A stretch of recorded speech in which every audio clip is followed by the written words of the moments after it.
प्रिय दर्शकों, नमस्कार। एक बार फिर से उपस्थित हूँ आप सबके सामने विश्लेषण जन्म कुंडली का इस कार्यक्रम के अंतर्गत।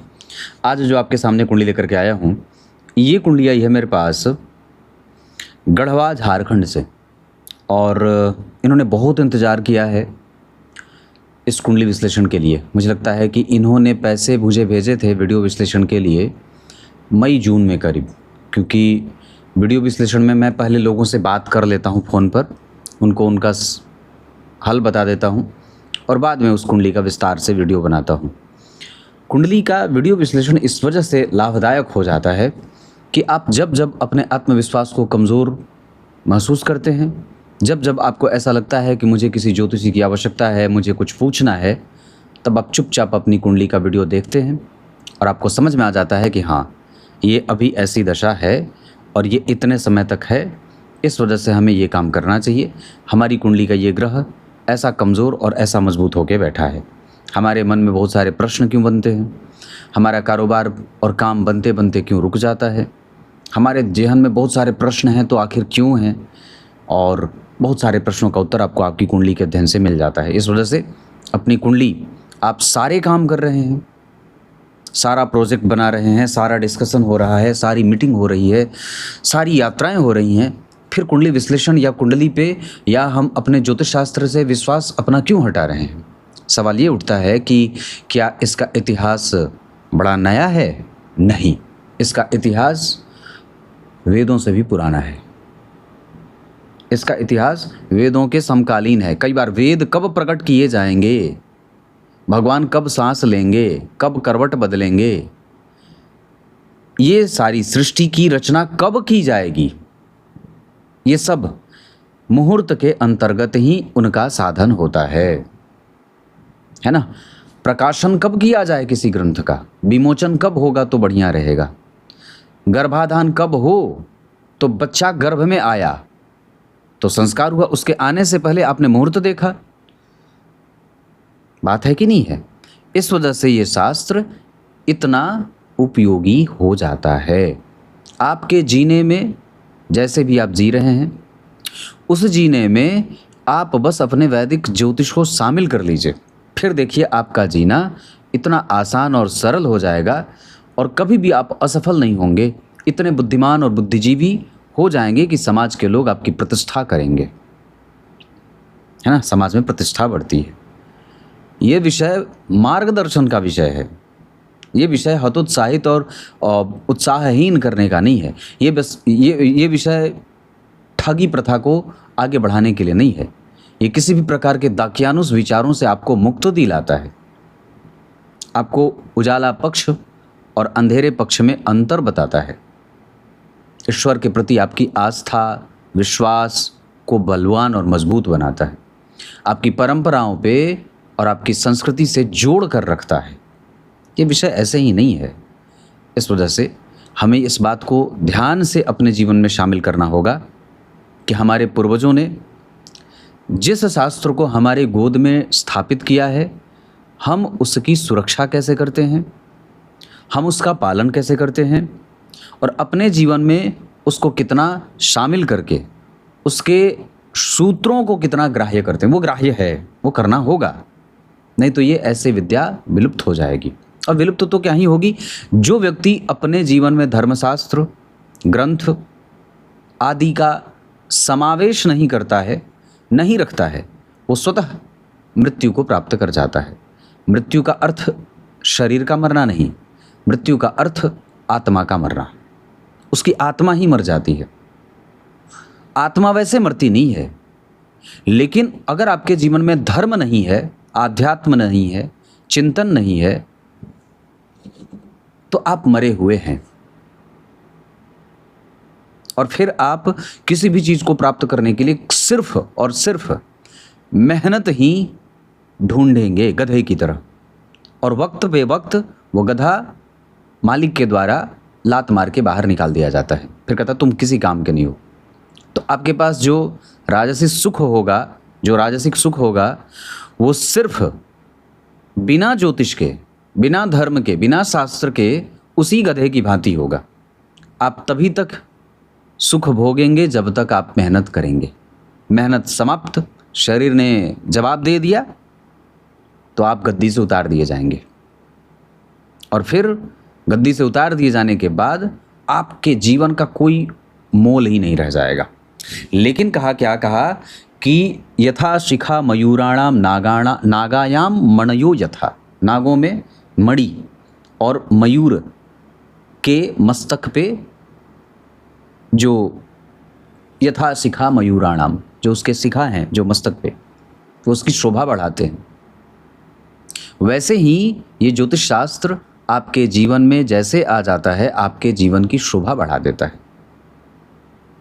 ये बुद्धिमान लोग अपने जीवन में इसको जरूर ही रखते हैं और इसका मार्गदर्शन प्राप्त करते हैं। ग्रंथकार ने क्या लिखा, पूर्वजों ने क्या लिखा, आचार्यों ने क्या लिखा है, परंपरा में क्या बातें शामिल हुई हैं। ज्योतिष के जो आचार्य परंपरा रही है ज्योतिष की, उसमें 18 जो आचार्य हुए, जिसमें सूर्य से लेकर के नारद, गर्ग, च्यवन, यवन, भृगु, जितने भी ऋषि हुए हैं, ये सब क्या कहते हैं और उन्होंने हमारे जीवन में क्या क्या चीज़ें शामिल करने का संदेश मात्र दिया।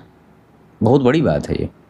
6 मिनट तक का कार्यक्रम ये मैं आप लोगों को इसलिए बताता हूँ ताकि ज्योतिष के प्रति आप लोगों की रुचि पैदा हो, आप इसे समझने की कोशिश करें और इससे अपने जीवन को जोड़कर कैसे आगे बढ़ाना है ताकि आप कभी भी असफल ना हो, कभी हतोत्साहित ना हो और आपके जीवन में धर्म बना रहे, शास्त्र बना रहे।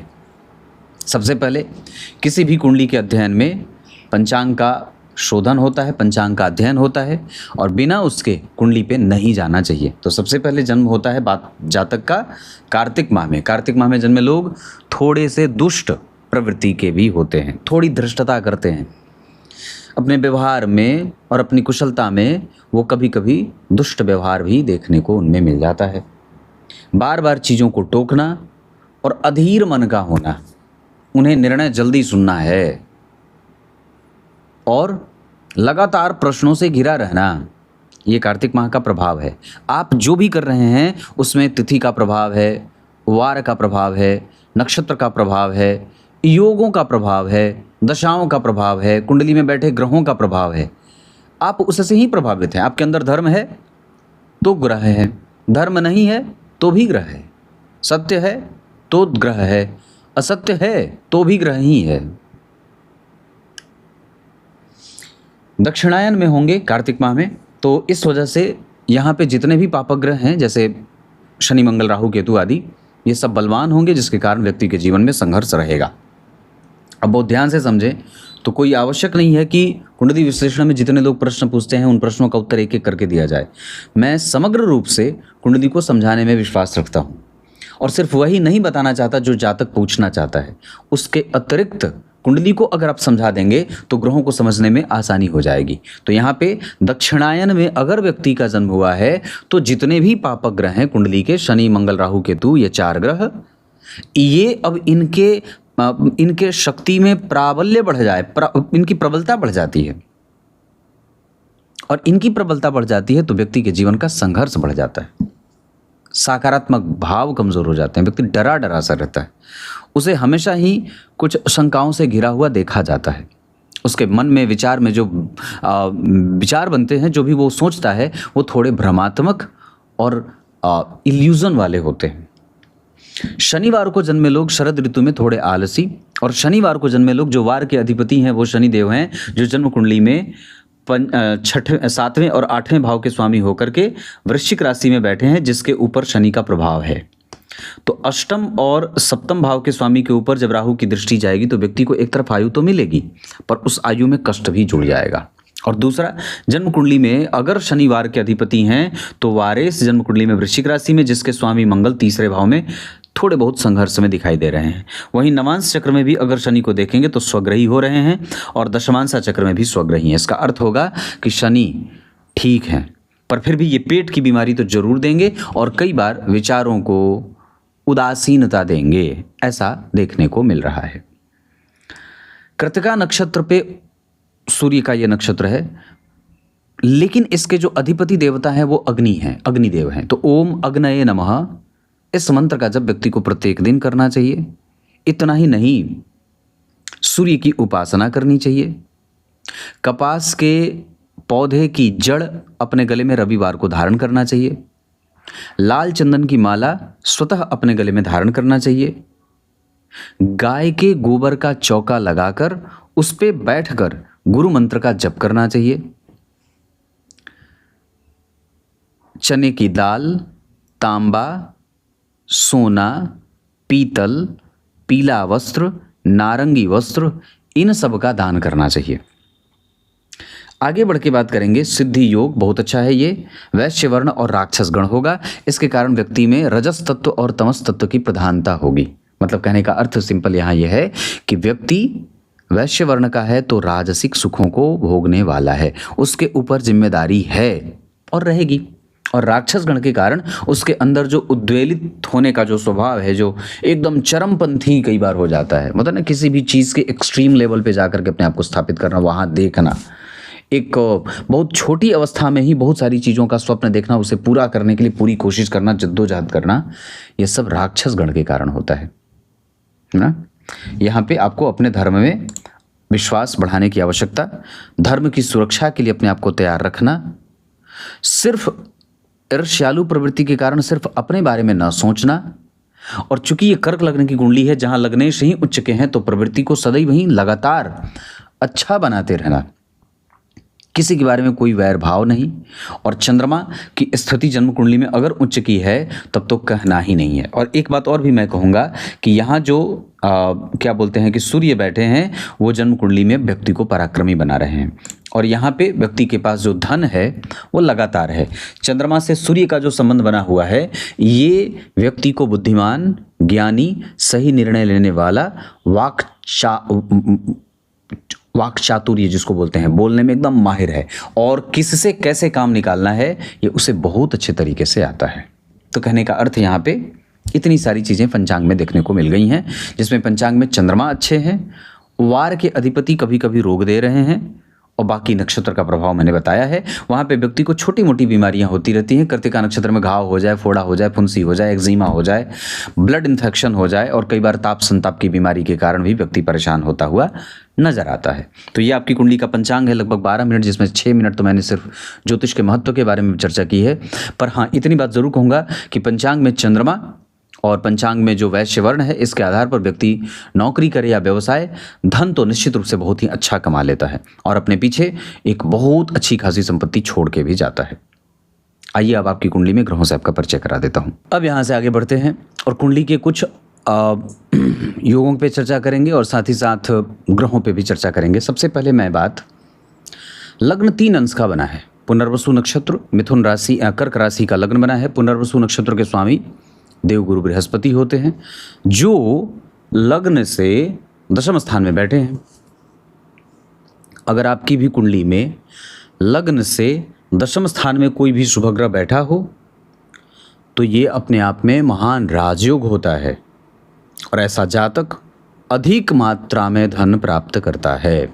ऐसा शास्त्र चिल्ला चिल्ला करके कहता है कि अगर आपकी कुंडली में लग्न से दशम स्थान में कोई भी ग्रह जो शुभ ग्रह है, बुध, गुरु, चंद्रमा और शुक्र दशम स्थान में बैठे हैं, तो व्यक्ति को धन कमाने के लिए बहुत ज़्यादा तिकड़म नहीं भिड़ाना पड़ता है, बहुत ज़्यादा उसे मेहनत नहीं करनी पड़ती है। वो अपनी कमज़ोरियों के कारण ही धन के लिए बिलबिलाता हुआ नजर आता है, अन्यथा परमात्मा का असीम आशीर्वाद उसे प्राप्त होता है। मतलब कहने का अर्थ है कि अगर आपकी कुंडली में ये स्थिति बन रही है तो आपको बेचैन होने की कोई आवश्यकता नहीं है। पूर्व काल में परमात्मा का आशीर्वाद आपके ऊपर था और इस काल में भी परमात्मा का आशीर्वाद आपके ऊपर है।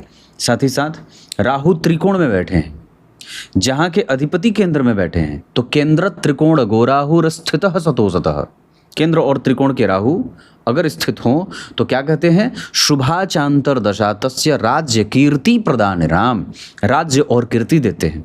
कब? जब राहु त्रिकोण में बैठे। लग्न का अधिपति उच्च का है, मालव्य योग शुक्र घटित कर रहे हैं। अगर यही चंद्रमा केंद्र में आ जाते तो मालव्य योग का प्रभाव कमजोर हो जाता, पर भगवान की बड़ी दया रही, कृपा रही कि चंद्रमा को बाहर रखें। आपने पूर्व जन्म में कृत्य अच्छे किए थे कि केंद्र में गुरु बैठे हैं। आपने पूर्व जन्म में कृत्य अच्छे किए थे कि लग्नेश उच्च के लाभ भाव में हैं। आपने पूर्व जन्म में कृत्य अच्छे किए थे जिसके कारण राहु को त्रिकोण का स्थान मिला है। आपने पूर्व जन्म में कृत्य अच्छे किए थे कि आपकी कुंडली के लाभेश स्वग्रही हैं और उच्च के हैं या स्वग्रही या मूल त्रिकोणस्थ होकर के बैठे हुए हैं। तो अब एक एक ग्रहों को अगर आप समझने चलते हैं तो आपको अलग एक तरीके से देखना होगा। पर कुंडली में जो ग्रहों की सहायता से योग बन जाते हैं, भावों की सहायता से जो योग बन जाते हैं, वो अपने आप में बड़े विशाल होते हैं। पंचम भाव के स्वामी जन्म कुंडली में तीसरे भाव में बैठे हैं और पंचम भाव में शनि, तो कौन है? इस कुंडली के सप्तमेश और अष्टमेश बैठे हैं। इस वजह से व्यक्ति को शनि की दशा में भाई के मित्र से, भाई के शत्रु से, शत्रु के भाई से और शत्रु के दोस्त से, मित्र से नुकसान हो सकता है। तो हमें क्या ध्यान रखना होगा कि जब कभी भी शनि की दशा चलेगी तो हमें इस विषय का ध्यान रखना होगा कि कोई मेरा गुप्त शत्रु मुझे ट्रोल तो नहीं कर रहा है, मुझे स्टॉक तो नहीं कर रहा है, मुझे पकड़ने की कोशिश तो नहीं कर रहा है, मुझे नीचा तो नहीं दिखाना चाह रहा है, मेरा नुकसान तो नहीं करना चाह रहा है। मतलब शनि की दशा जब जब आएगी तब हमें इस बात का ध्यान रखना होगा। बाकी अगर आप ध्यान से देखें तो लग्न के अधिपति लाभ में और लाभ के अधिपति चतुर्थ में, तो ये अपने आप में एक महान स्थिति बन गई। लग्न पुनर्वसु का बना और धन भाव पे गुरु की दृष्टि है, मित्र की। इस भाव के स्वामी धन भाव में बैठे हैं। अब थोड़ी सी इस बात पे चिंतन करते हैं। धन भाव के अधिपति का संबंध जन्म कुंडली के योग कारक ग्रह मंगल से हो रहा है। सूर्य और मंगल एक साथ बैठे हैं। सूर्य कौन है? धन भाव के स्वामी। मंगल कौन है? दशम और पंचम भाव के स्वामी। कर्क लग्न की कुंडली के लिए मंगल योग कारक होते हैं और सर्वाधिक राजयोग कारक ग्रह की भूमिका में आ जाते हैं। कर्क लग्न की कुंडली के लिए गुरु का केंद्र में होना अपने आप में बड़ा बलवान होगा और लाभेश का केंद्र में होकर के दिग्बली होना अपने आप में बड़ा बलवान होना है। तो जन्म कुंडली में धन और दशम का संबंध जब द्वितीय भाव में बने या तृतीय भाव में बने तो व्यक्ति के पास काम सदैव रहेगा। उसके जीवन में कभी भी वो खाली नहीं बैठेगा, पर हाँ, मेहनत उसे उसी दर्जे की करनी होगी और अपने पराक्रम पे कभी भी अविश्वास भी नहीं करना है। और वो इसलिए नहीं करना है क्योंकि आपकी कुंडली में द्वितीय भाव के स्वामी दशम भाव के स्वामी के साथ बैठे हैं और जन्म कुंडली में द्वितीय भाव पे शनि और गुरु दोनों का संबंध है। तो बहुत ध्यान से समझेंगे अगर, तो जन्म कुंडली के दूसरे भाव पे शनि की 10वीं दृष्टि और गुरु की 5वीं दृष्टि। मैंने क्या बात कही थी? अभी कल शाम को मैंने एक कार्यक्रम अपने मेन चैनल पे ज्योतिषी लक्ष्य वाले पे बनाया था जिसमें ये बात कही थी कि किसी भी एक भाव से अगर शनि और गुरु का संबंध बन रहा है तो कुंडली के जितने भी ग्रह होंगे वो सारे आपके जीवन में प्रमाण से फल देने वाले होंगे। अब कोई भी ग्रह ऐसा नहीं कहेगा कि नहीं मैं स्वतंत्र हूँ, मैं अस्त हूँ, मैं कमज़ोर हूँ, मैं मृतप्राय हूँ, मैं पापकृत्री में हूँ। नहीं, सारे ग्रह परिणाम करेंगे। उसमें भी चंद्रमा की भूमिका ज़्यादा हो जाएगी। इस बात को मनाने में या ग्रहों को मनवाने में नहीं, तुम्हें फल करना होगा। आश्रित्य चंद्रस्य बला बलानी ग्रहा प्रेक्षन्ति शुभा शुभानी। शास्त्रकार बड़ी निर्मल हृदय से बात कहते हैं। क्या कहते हैं कि चंद्रमा अगर जन्म कुंडली में बलवान है, बलिष्ठ होके बैठे हैं, बेहतर भाव में बैठे हैं, इच्छा पूर्ति करा रहे हैं, प्रतिष्ठा बढ़ा रहे हैं, सूर्य से नवम पंचम के संबंध में हैं, किसी पापग्रह का विशेष प्रभाव उनके ऊपर नहीं है। केतु देखेंगे तो इमोशनल ही बनाएंगे, कोई ज़्यादा निगेटिव परिणाम नहीं होगा। तो क्या बात कही कि जितने ग्रह परिणाम में अगर गुरु और शनि का संबंध किसी एक भाव से होता हो और चंद्रमा अगर जन्म कुंडली में बलवान हो जाते हो, जैसे कि हैं, पक्ष के बल से भी हैं, और चंद्रमा पे सारे ग्रहों का बल आश्रित होता है, तो आपकी कुंडली में चंद्रमा, उसके बाद आ गए गुरु, उसके बाद आ गए शनि। ये तीनों आपकी कुंडली में बलवान होने के कारण शनि थोड़े बहुत नेगेटिव परिणाम देंगे, पर बाकी ये जो दोनों ग्रह हैं ये सबसे ज़्यादा बेहतरीन परिणाम देने वाले या ग्रहों को सपोर्ट करके आगे बढ़ाने वाले ग्रह हो जाएंगे। इस कारण से कुंडली के जितने भी ग्रह हैं वो सारे के सारे ग्रह आपके पक्ष में खड़े हैं। लग्न से दशम स्थान में शुभ ग्रह का होना, और एक बात और भी है, लग्न से दशम स्थान में शुभ ग्रह बैठे हैं, यहाँ भी लग्न से दशम स्थान में शुभ ग्रह बैठे हैं, यहाँ भी जन्म कुंडली में गुरु 1 नंबर की राशि में बैठे हैं। यहाँ मैं दूसरी चीज़ अब देख रहा हूँ, यहाँ पे राहु बैठे हैं जो मित्र की राशि में बैठे हैं, यहाँ मित्रस्थ होके बैठे हैं, और यहाँ पे जन्म कुंडली में मूल त्रिकोण राशि में बैठे हैं। इसका अर्थ होगा कि पीछे राहु की दशा और अब जो गुरु की दशा चल रही है ये भी अच्छी जाएगी, पर राहु की दशा में भी राहु भी इस कुंडली के लिए अंतर प्रत्यंतर में कभी बुरे परिणाम नहीं देंगे। क्यों नहीं देंगे? अब इस पे एक और सिद्धांत याद आ जाता है। कर्क लग्न, यहाँ पे चर प्रकृति की राशि लग्न में बनी है, यहाँ भी चर प्रकृति की राशि लग्न में बनी है, यहाँ भी चर प्रकृति की राशि लग्न में बनी है। जरा ध्यान से देखिए तो 1 4 7 10 केंद्र में बना, 1 4 7 10 केंद्र में बना, 1 4 7 10 केंद्र में बना। इसका अर्थ है क्या निकलता है? व्योमस्त पाताल विलग्न भानाम वदंती नामानि मुनिंद्र जाला तत्कंटकम केंद्र चतुष्टयम च वर्गो तमो तत्स्वनवांसकास्तु। अगर जन्म कुंडली में केंद्र में बनने वाली राशि या लग्न या ग्रह स्वयं भी या तो वर्ग उत्तम होता हो या अपने नवांश में जाता हो तो कुंडली अतिरिक्त बलवान हो जाती है और फिर आपके सारे प्रश्न ध्वस्त हो जाते हैं, सब समाप्त। एकमात्र सिद्धांत लागू हुआ, नहीं कि सारे प्रश्न खत्म और निश्चित रूप से व्यक्ति सिंहासन आरूढ़ होगा। अब सिंहासन तो बनते नहीं, पर हाँ उसको कभी भी किसी चीज़ की चिंता नहीं सताएगी और नहीं सतानी चाहिए। अगर जो कभी छोटे मोटे प्रश्न बनते हैं, दिमाग में एक व्यथा सी रहती है, जो एक डिप्रेशन सा फील होता है, जो इरिटेशन होता है, वो उस चंद्रमा के ऊपर केतु की दृष्टि के कारण होता है। जो असहज भाव पैदा होते हैं वो चंद्रमा से 12वें घर में गुरु के कारण होते हैं। और जो आत्मविश्वास की कमजोरी होती है वो चंद्रमा या सूर्य पे राहु केतु के प्रभाव के कारण होती है। जन्म कुंडली के प्रकाशक ग्रह सूर्य और चंद्रमा अगर बलवान होकर बैठे हैं और अगर ये राहु और केतु के संपर्क में नहीं है तो व्यक्ति बहुत ज़्यादा प्रश्न नहीं पूछेगा। इतना ही नहीं, उस व्यक्ति के जीवन में दिनचर्या के साथ साथ बलिष्ठ होने का योग स्वतः कुंडली में लग जाता है। जन्म कुंडली के दशम स्थान में गुरु, जन्म कुंडली के दशम स्थान में गुरु और जन्म कुंडली के दशम स्थान के अधिपति स्वग्रही गुरु लग्न में भाग्येश होकर के, गुरु केंद्र में भाग्येश होकर के, गुरु केंद्र में भाग्येश होकर के, ये बड़ी सामान्य और बिरले कुंडलियों में देखने को मिलती है। इस कुंडली को आप सामान्य ना समझें। तो ग्रह अगर आपकी कुंडली में बलवान है तो आपकी कुंडली का भाग्येश बलवान है। कोई ऐरा गहरा कोई ऐसा ग्रह नहीं है जो आपकी कुंडली में बलवान है। आपकी कुंडली के भाग्य भाव के स्वामी बलवान है, जो जीवन में 1 नहीं 3 नहीं 5 नहीं 7 नहीं 10 बार भाग्य उदय करवाएंगे। इसको भी थोड़ा चेक कर लेते हैं। तो लग्न के अधिपति एकादशवें भाव में बैठे हैं प्रत्येक, और उसके बाद इस भाव के स्वामी जन्म कुंडली में चतुर्थ भाव में बैठे हैं। तो लग्नेश जब एकादशवें भाव में बैठेंगे तो हर एक 11वां वर्ष, मतलब पहला उसके बाद 11वां फिर जोड़ दीजिए, फिर उसमें जो है वो 11 जोड़ दीजिए, फिर उसमें 11 जोड़ दीजिए, तो हर 11वां वर्ष जीवन का बड़ा ही निर्णायक और बेहतरीन होगा। जन्म कुंडली के आत्मकारक ग्रह के रूप में अगर मैं बात करता हूं तो आपकी कुंडली में आत्मकारक बनेंगे सूर्य, जो 23 अंश के बैठे हैं। नवांश कुंडली में वो सूर्य कर्क राशि में लग्न में बैठे हैं, गुरु से केंद्र में, शनि स्वग्रही, गुरु वर्गोत्तम और सूर्य लग्न में धनेश होकर के बैठे हैं। यहाँ दशमांशा चक्र में भी सूर्य पंचम भाव के स्वामी होकर के मित्र की राशि में बैठे हैं, जहाँ के स्वामी उन्हें देख रहे हैं। इसका अर्थ होगा कि जन्म कुंडली का जो आत्मकारक ग्रह है वो बलवान होकर बैठा है और हर जगह आपकी कुंडली के कई सारे दोषों का संबंध स्वतः बैठने से कर दे रहे हैं। लग्न से केंद्र में गुरु और गुरु शुक्र और बुध तीनों ग्रह, 3 ग्रह केंद्र में बैठे हैं। जन्म कुंडली में जितने ग्रह केंद्र में बैठे हों उतना ही कुंडली को बलवान और मजबूती बना देते हैं। यहाँ पे भी गुरु सूर्य केंद्र में, यहाँ पे गुरु शुक्र बुध केंद्र में, यहाँ पे गुरु मंगल और सूर्य त्रिकोण में, तो यहाँ पे भी स्थिति अच्छी बनी। लाभेश बलवान, लाभ का भाव बलवान, यहाँ लाभ भाव बलवान है। यहाँ इस भाव के स्वामी जन्म कुंडली में कहाँ बैठे हैं उसको देख रहे हैं। इसका अर्थ क्या होगा कि व्यक्ति के दिमाग में जितने प्रश्न बने हैं और व्यक्ति के दिमाग में जितनी शंकाएं हैं और व्यक्ति के दिमाग में जितनी महत्वाकांक्षा है और जितना वो धन और नाम कमाना चाहता है, 1,00,000% उसकी कुंडली सफल सिद्ध करेगी और उसके जीवन के सारे प्रश्नों के उत्तर मिलेंगे। सारे ग्रह उसके अनुकूल परिणाम देने वाले बनेंगे। छोटी मोटी परेशानी शनि की दशा में देखने को मिलेगी, क्योंकि मारक हैं, द्वितीय भाव को देख रहे हैं और राहु से प्रभावित हैं। इस वजह से शनि की दशा में कभी कभी कष्ट हो सकता है, स्वास्थ्य में परेशानी आ सकती है, घुटने में दर्द हो सकता है, पेट से संबंधित परेशानी हो सकती है, अकेलापन व्यक्ति को स्वीकार करना पड़ता है।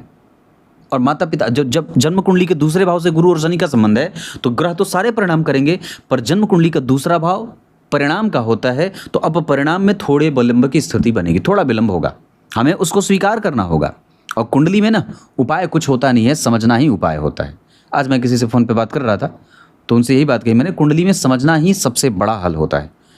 अलग से आपको उपाय के तौर पे तो बहुत सारी तमाम चीज़ें हैं, पर बेसिकली कुंडली में जो चीज़ें काम करती हैं वो समझदारी काम करती है। समझदार व्यक्ति ही अपनी कुंडली दिखाता है, और जो दम्भी है, घमंडी है, गधे की भांति मेहनत करने वाला है, वही अपने ही शास्त्र पे प्रश्न खड़ा कर देता है।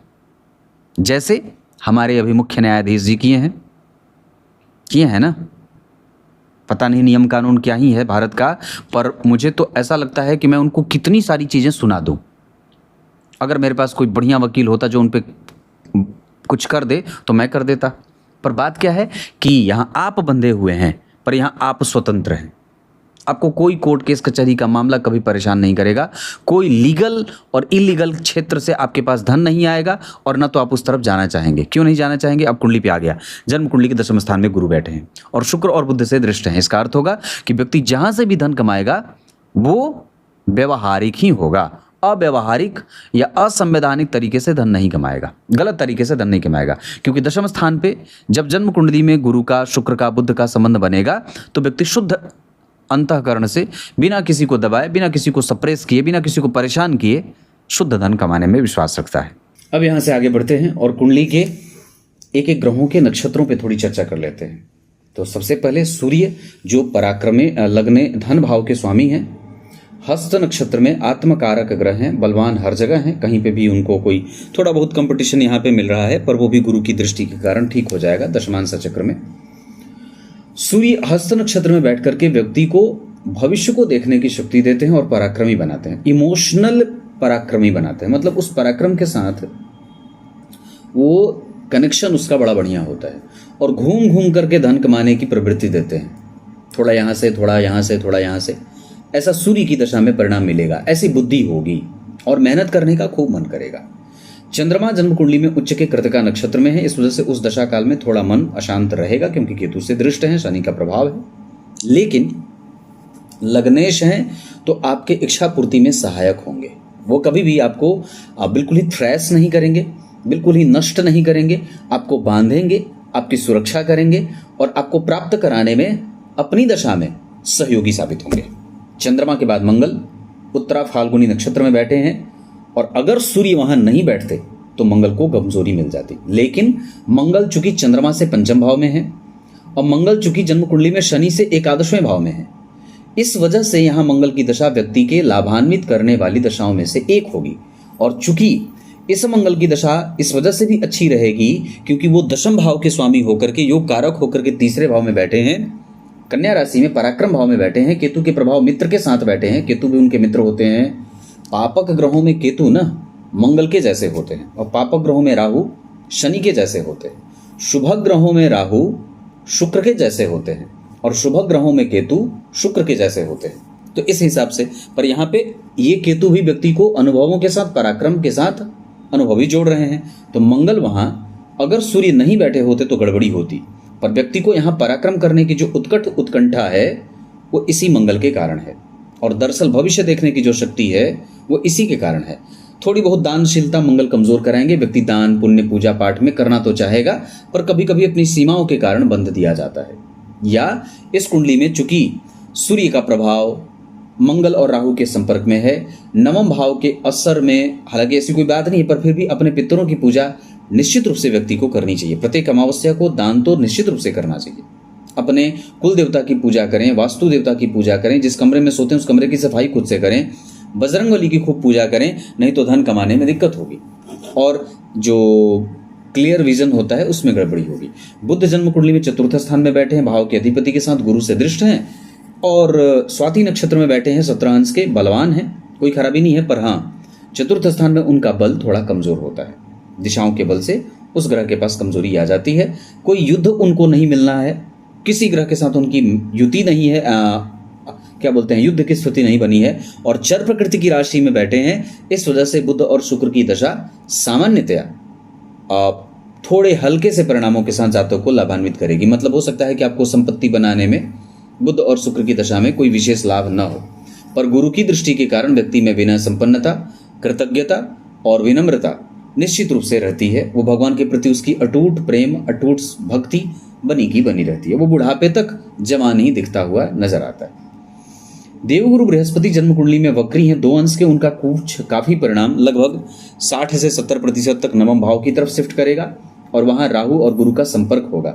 इस वजह से कि जब जन्म कुंडली के नवम भाव से गुरु का संबंध आएगा, चूंकि सूर्य वहां पे दृष्टि डाल रहे हैं, तो व्यक्ति के जीवन में धर्म, आध्यात्म, परोपकार, चिंतन और दूसरों की व्यथा सुनने की स्थिति, कमजोरियों को पकड़ने की स्थिति, पशुओं से प्रेम, पर्यावरण का हितैषी और बड़े आलीशान बंगले का प्रेमी, अच्छी गाड़ी, अच्छा भवन, अच्छे लोगों से मैत्री, समाज का उच्च वर्ग उसे पहचाने, थाने में उसकी पहुंच हो, जिला पार्षद उसे जानते हो, व्यापारियों का वर्ग उसे जानता हो, ये एक धारणा दे देते हैं या एक मन में ऐसा भाव दे देते हैं। ऐसा क्यों होता है? क्योंकि गुरु का प्रभाव नवम भाव से है और साथ ही साथ सूर्य और मंगल का भी प्रभाव है। इस वजह से व्यक्ति की कैपेसिटी बड़ी अच्छी होती है, कन्विंसिंग कैपेसिटी अच्छी होती है और वो बहुत सारी बातें अपने अंदर रखने वाला होता है, पर वो सारी बातें रखने के बावजूद अपने बारे में किसी से कोई बात छुपा नहीं पाता है। दुनिया भर के राज उसके अंदर छुपे हुए हैं, पर अपनी बातों बड़ी ही मुखर होकर के बोल देता है।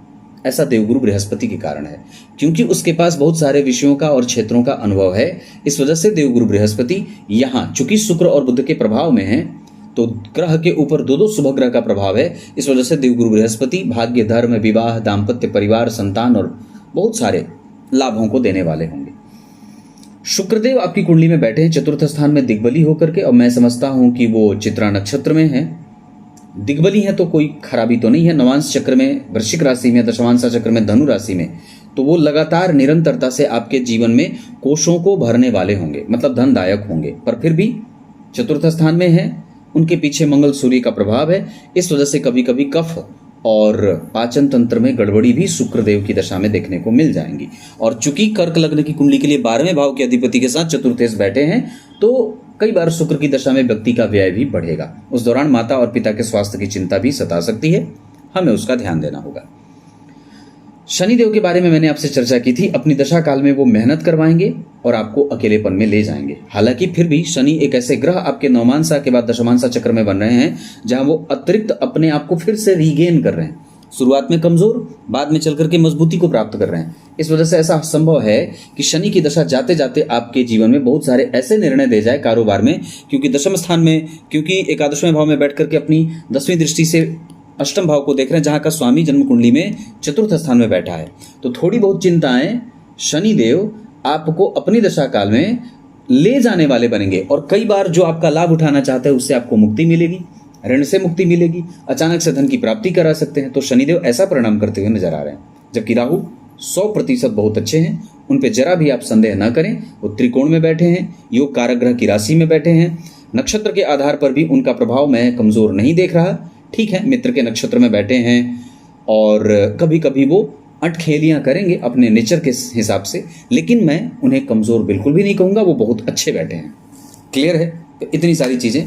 अब कुंडली पे मैं विभिन्न वर्ग चार्ट पे आपका ध्यान लेके आता हूं। अब यहां से आगे बढ़ते हैं और विभिन्न वर्ग चार्ट पे आपका ध्यान लाते हैं। सबसे पहले बात करेंगे दशांशा पे, तो मैंने बात की है, जहां गुरु, मंगल, सूर्य ठीक है, शनि भी बहुत अच्छे हैं। 12वें भाव में चंद्रमा, बुध। आप अगर घर से दूर जाकर के धन कमाना चाहते हैं तो भी बहुत अच्छा है।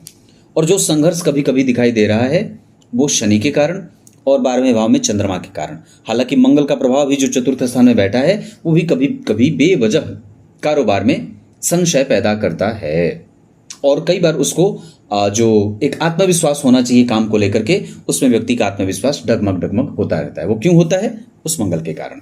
और जो एग्रेशन है, बहुत ज्यादा बहुत तीव्र गति से आगे बढ़ने का जो भाव है या जो ऐसी लालसा है, वो इस राहु के कारण आती है।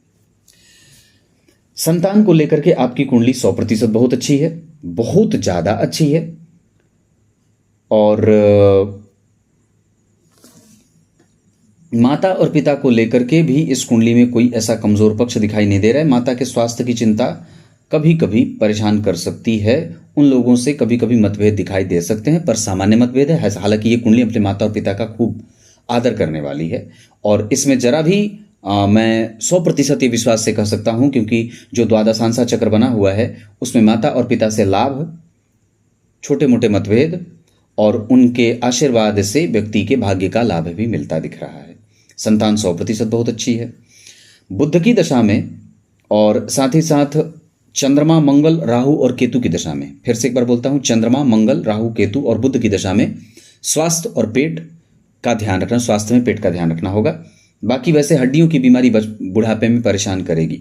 बहुत सारे ग्रह जन्म कुंडली के पंचम भाव तक बैठ गए हैं, है ना। जैसे यहाँ से 2 बैठ गए, यहाँ 2 बैठ गए, एक 5 ग्रह जन्म कुंडली के इधर ही बैठ गए और 2 ग्रह इधर बैठ रहे हैं। तो हम बुढ़ापे में अपने आप को कैसे सुरक्षित करें, उसके लिए हमें अभी अपने आप को गुरु की दशा तक अपने आप को बांध लेना है और अपने आप को सुरक्षित कर लेना है। सिर्फ अपने ही सुरक्षा के बारे में विचार नहीं करना है, हम अपने माता पिता भाई बहन, इष्ट मित्र, रिश्तेदार, इनकी भी सुरक्षा के प्रति जिम्मेदार हों। उनके समस्या में साथ जाएं, उनके सुख में भागीदार बने, उनके खुशी में खुश रहें, उनकी प्रसन्नता में अपनी प्रसन्नता को चौगुनी करें, उनके दुख में उनके दुख को चौगुना अपने आप अपने ऊपर समझें। ऐसा करना होगा। हालांकि ये कुंडली इस मामले में कमजोर नहीं है, पर फिर भी मेरा ये काम है। दूसरा, माता और पिता को लेकर के आपको सूर्य और राहु की दशा में थोड़ी बहुत चिंताएं सता सकती हैं, जबकि संतान को लेकर के आपको थोड़ी बहुत चिंता होगी बुध की दशा में और केतु की दशा में। पूजा पाठ में मन इस कुंडली में सामान्यतया ठीक ठाक है। कभी कभी मन करेगा सारा छोड़ दूं और एकांत में अकेले चला जाऊं, पर वो लाभदायक नहीं है। संतान पैदा करें और ब्रह्मा की सृष्टि को आगे बढ़ाएं। इसके अतिरिक्त इतनी सारी चीजें मैंने बताई हैं। होरा चक्र के आधार पर आपकी कुंडली में जो ग्रह स्थिति मुझे दिखाई दे रही है, उसमें गुरु और सूर्य आपके साथ खड़े हैं, जबकि शुक्र और शनि कभी कभी इरिटेशन के साथ, व्यय के साथ धन बचाने का काम करेंगे। इसके अतिरिक्त बुध, मंगल, चंद्रमा, राहु और केतु मानसिक शांति देने वाले ग्रह बन रहे हैं।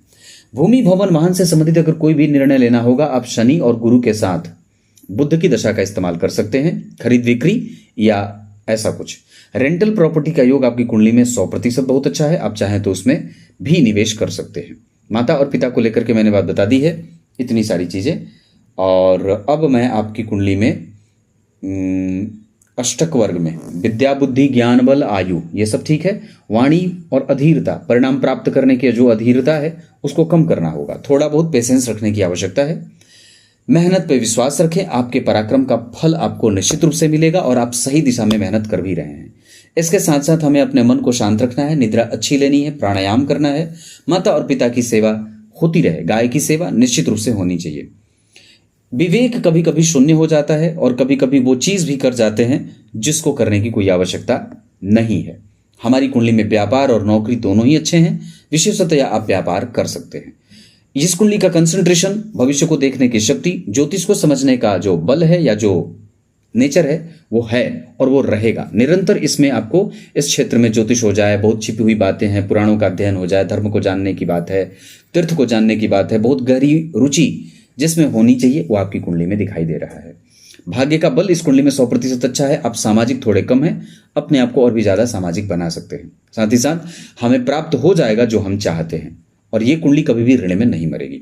सूर्य और चंद्रमा के आधार पर चंद्रमा बलवान है ज्यादा, और दृष्टकाल चक्र के आधार पर आपकी कुंडली पितरलोक से आई है और पितरलोक को ही जाएगी। पितरों के नाम पे निश्चित रूप से श्राद्ध वगैरह करा देना चाहिए, त्रिपिंडी वगैरह कभी कभी करवा दीजिएगा। गुरु का रत्न पुखराज आप जीवन भर धारण कर सकते हैं और साथ ही साथ नियमित दिनचर्या का पालन आपकी कुंडली को बलवान बनाएगा।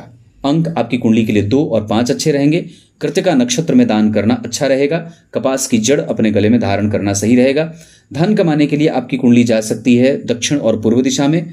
इतनी सारी चीजें हैं। दाम्पत्य वगैरह में कोई परेशानी विशेष नहीं है, पर हाँ कभी कभी कठोरता उसमें शनि के कारण दिखाई दे रही है। हालांकि वो टूटने जैसी कोई बात में नहीं है। कुंडली मिला करके विवाह किए होंगे तो तकलीफ नहीं होगी, अन्यथा तो सबको ही होती है। दिन इस कुंडली के लिए मंगलवार और सोमवार का बहुत अच्छा रहेगा। नक्षत्र कृतिका में दान करें। उत्तरा भाद्रपद, अश्वनी, उत्तरा फाल्गुनी, हस्त और भरणी के साथ मृगशिरा, ये नक्षत्र किसी भी काम को करने के लिए अच्छे रहेंगे। भवन जिसमें आप प्रवेश कर सकते हैं वो है उत्तर दिशा। आप उत्तर दिशा के मकान में, उत्तरी फ्रंट जिसका हो उसमें निवास कर सकते हैं। सूर्य आपकी कुंडली में जिस स्थिति के आधार पर बता दूं 50%, चंद्रमा मंगल 25% से कम, बुध जो है वो 100%, गुरु 50%, शुक्र 50%, शनि 50%, राहु और केतु कभी कभी वृद्ध अवस्था के होने के कारण आपको इरिटेशन दिए हैं और उन्होंने आपको भ्रम में भी रखा था, पर जैसे वो बीते हैं आपको मार्ग भी मिला है। ये कुंडली बहुत अच्छी बनी है, इसमें जरा भी संशय वाली कोई बात मुझे दिखाई नहीं देती है। इतनी सारी चीजें हैं। लग्न कुंडली में कोई नहीं बैठा। लग्न कुंडली में सूर्य बैठे हैं धनेश होकर के, और यहां पे लग्न में भाग्येश बैठे हैं। मतलब लग्न में एक अच्छे भाव का स्वामी स्थापित हो रहा है। लग्न के अधिपति लाभ में, लग्न के अधिपति भाग्य में, लग्न के अधिपति चतुर्थ में, अष्टम में नहीं है, पर यहां थोड़ी बहुत चिंता दे रहे हैं। पर बात यह है कि अपने मित्र के साथ बैठे हैं, गुरु केंद्र में बैठे हैं, इस वजह से बहुत सारे दोषों का शमन स्वतः हो जाएगा। एकादशवें भाव में शनि है। द्वितीय भाव के स्वामी जन्म कुंडली में नवम भाव में बैठे हैं, इस वजह से कभी कभी शुक्र की महादशा में भाग्य की चिंता या व्यय या व्ययाधिक्य हो सकता है। अष्टम भाव के स्वामी का चतुर्थ स्थान में बैठना, कभी कभी कारोबार में मन वहां से भी चिंतित होता है जहां से नहीं होना चाहिए, लेकिन केंद्र में गुरु है, इस वजह से आपकी सुरक्षा कर रहे हैं। गुरु इस कुंडली के सर्वाधिक बलवान ग्रहों में से एक बनेंगे, और सबसे कमजोर ग्रह के रूप में अगर मैं किसी ग्रह को देख रहा हूं तो वो मुझे सूर्य की स्थिति थोड़ी कमजोर नजर आ रही है। उन पे राहु और केतु की दृष्टि नहीं होनी चाहिए थी, साथ ही साथ वो नीचा विलासी हैं तो थोड़ी कमजोरी है। बाकी आपकी कुंडली में बुध को यहां नहीं बैठना चाहिए था, बुध को यहां बैठना चाहिए था, या यहां या तो यहां बैठना चाहिए था। सूर्य को यहां ना बैठ करके यहां यहां यहां और यहां बैठना चाहिए था। मंगल को यहीं बैठना चाहिए, वो ठीक बैठे हैं, बस राशि उन्होंने थोड़ी बदल ली है। अगर वो चाहते 5 नंबर में तो आनंद आता। शनिदेव को यहां ना बैठ करके यहां यहां या यहां बैठ जाना चाहिए था, यहां भी बैठ जाते तो ठीक होता। देवगुरु बृहस्पति बहुत अच्छा बैठे हैं, यहां भी ठीक है, यहां भी ठीक है। चंद्रमा यहीं ठीक है, बहुत अच्छा बैठे हैं। शुक्र को यहीं बैठना था, यहीं बैठे हैं। शुक्र को यहां भी यहीं बैठना है, ठीक बैठे हैं। थोड़ी बहुत पत्नी के स्वास्थ्य में गड़बड़ी देंगे, पर यहां आकर के वो फिर से धनदायक हो जा रहे हैं। क्लियर है। इस कुंडली में मारक ग्रहों की अगर मैं चर्चा करूंगा तो शनि और उसके बाद शनि ही मारक बनेंगे, और प्रधान मारक आपकी कुंडली में शनि ही बनेंगे। इसके साथ साथ कभी कभी मंगल और सूर्य भी मारक भूमिका में आ जाएंगे, तृतीयेश या तृतीय भाव में बैठे होने के कारण। तो मंगल, सूर्य, केतु और शनि इस कुंडली के 4 मारक ग्रह बने, जिसमें प्रधान मारक शनि बनेंगे, दूसरे नंबर पे सूर्य, तीसरे नंबर पे केतु, चौथे नंबर पे मंगल बनेंगे। हालांकि सामान्यतः मंगल का प्रभाव जातक को, माता और पिता को धन देने वाला बना रहा है। तो मैंने इतनी सारी चीजें आपको बताई हैं। इस कुंडली में क्या अच्छा है? गुरु का केंद्र में होना, वर्ग उत्तम होना। इस कुंडली में अच्छा है चंद्रमा का उच्च का होना। इस कुंडली में अच्छा है शुक्र का बलवान होना। इस कुंडली में नवांश चक्र में क्या अच्छा है? गुरु का, सूर्य का, और साथ ही साथ चंद्रमा, बुध, मंगल, गुरु यहाँ जो बैठे हैं ये बहुत अच्छी स्थिति बना के बैठे हैं, जो पति और पत्नी के बीच के कम्युनिकेशन को बेटर एक्सपीरियंस देते हैं। दशमांशा चक्र में गुरु, सूर्य और शनि का प्रभाव बहुत अच्छा मिलेगा। मंगल कभी कभी कमजोर करेंगे, यहां राहु भी ठीक है।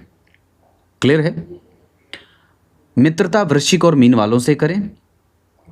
जब कभी भी इस कुंडली में शनि की दशा में केतु, मंगल चलेंगे तो मृत्यु तुल्य कष्ट होगा। इतनी सारी चीजें हैं। तब तक के लिए बहुत बहुत नमस्कार।